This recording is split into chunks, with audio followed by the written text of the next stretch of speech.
It's my feel-good breakfast show. It's time to look at some of the highlights when it comes to our surfing and the Balito Pro. In fact, our favorite people, Captain Kai, is standing by.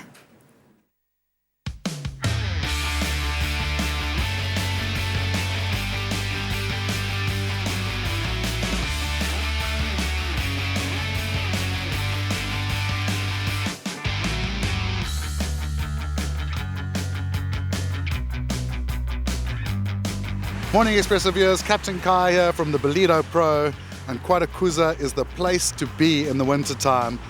Balmy weather, warm water and cooking waves, and we have seen so much action this past week at the Balito Pro.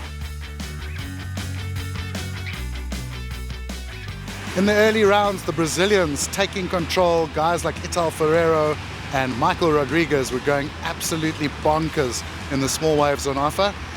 8-point rides, 9-point rides, and even a 10-pointer saw the crowd on the beach going absolutely crazy. All eyes in round one were on South Africa's top surfer, Jordy Smith. South Africa's top surfer has been out with injury for quite some time now, and this was his first event back in action. Unfortunately for Jordy, Michael February, Beric de Vries, and Dale Staples, the wave gods were not kind, and all four of those South Africans out in round one. Good news for South Africa though, young Davy van Zyl from Durban moving through his round one heat into round two. In round two, he was back against the wall, needing one score to get through his heat, and unfortunately he was beaten by the buzzer. A beautiful wave coming 5 seconds too late for Davy van Zyl. He would have got the score, but unfortunately it was not to be. So it's not all about surfing here at the Balito Pro. We have the Lariche brothers, South Africa's preeminent trial bikers, and Kulian Gabane, a local skateboarder from Durban, cruising the streets of Balito and hitting up one of the Balito skate parks. I figured we'd take the guys out here on the ball, which actually has been here for a number of years and no one really gives it attention, so we just want to bring it back to life and put some good energy here. You know, the bikes aren't meant for this type of stuff, but they're light and nimble, so when you get in here you can really have fun. Loads of torque on these bikes, so you can just zoom around, do burnouts. It's just nice and flowing actually, which we're not really used to. The Quatakuza coastline is full of amazing waves, not just the waves here down at the Balito Pro. And local surfer Beric de Vries may have been knocked down in round one, but he's still stuck around to go explore. Going on the mission with your buddies is kind of what makes all the losses and all the hard times, the tough times, the traveling and everything. It kind of makes everything all worthwhile, you know. You're hanging with people you want to hang with and you're doing the thing you love, so that's what kind of fills your stoke tank, I think. The competitive side of it is definitely a part that I love, you know. I feel like being kind and mellow on land is what I try to do, you know, try my hardest, and then save the competitive stuff for, you know, the next contest that I'm going to be in. You know, before the heat, you put your headphones on, you're like, okay, all those things that have frustrated you, you know, you just go and take it out in the ocean. The whole week, surfers were trying to take down the best wave of the event. 25,000 Rand on the line thanks to Monster and Zigzag.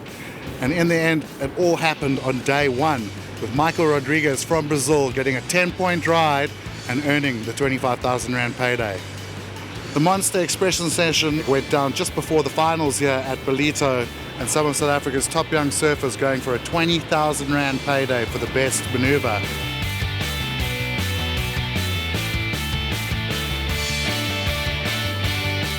Davy van Zyl from Durban was going mental in the fun-looking waves.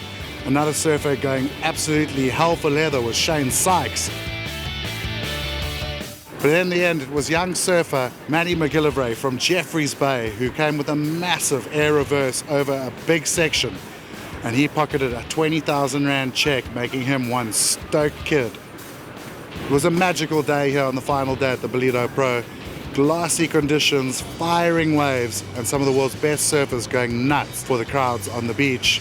Starting with the quarterfinals in the morning, guys like Mitch Colburn and Alejo Muniz were on fire, taking down heat wins to move into the semi-finals. In semi-final number 2, it was an all-Australian affair with Davey Cathles taking on Mitch Colburn. Mitch Colburn was surfing really good throughout the event and really did do his utmost to win that semi-final. But in the end, it was the young Davey Cathles taking the win and moving into the finals.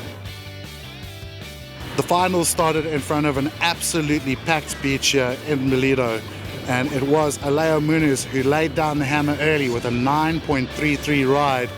Young Davy Cathles tried his utmost to catch up to Leigh throughout the final, but he just could not quite manage to get those perfect waves, often falling on his last maneuver. And in the end, the very experienced Brazilian leigh-anne taking the win, almost R500,000 in prize money and 10,000 points. He ends this event as #1 on the world qualifying circuit and now heads off to Jeffreys Bay to surf against the world's best. I'm Captain Kai, and you've been watching all the highlights from the Balito Pro 2015. I look forward to seeing you again next year.